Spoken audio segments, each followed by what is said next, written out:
A very unique situation, being able to not only work with your family, but you work with your boyfriend too. Well, trust me, like I've said before that I might be the poster child for not mixing business with your personal life, and certainly, it has its advantages to being able to spend time with my boyfriend and my family, but also, it sometimes has created different pressures, and I wouldn't recommend it for everybody, but it has worked for me to a certain extent, and I really wouldn't trade it for any other situation. How did you deal with that, Jeanie, when Phil Jackson left? I know it was tough because you've got your boyfriend on one side and your dad and the organization on the other. Yeah, sometimes when I am talking with my dad and I said, well, when Phil got fired, he didn't get fired. His contract wasn't renewed. I'm like, okay, whatever. Right. That was probably the toughest time of my life. It really was, because I saw that Phil wasn't ready to go.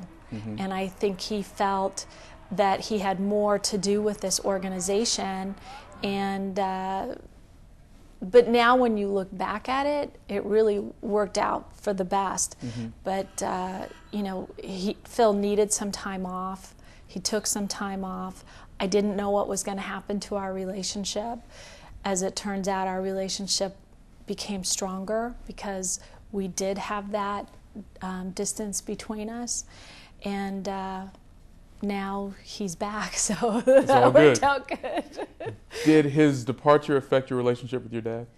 No, because I understood why the decision was made, and certainly it's difficult in this business because you become friends with the people you work with, and when you have to trade a player or change coaches, it hurts. And but if you continue to always be true to the bottom line and be true to the mission statement of winning a championship, then you do things based on that. And if it means trading a player or making a coaching change, that's what you do.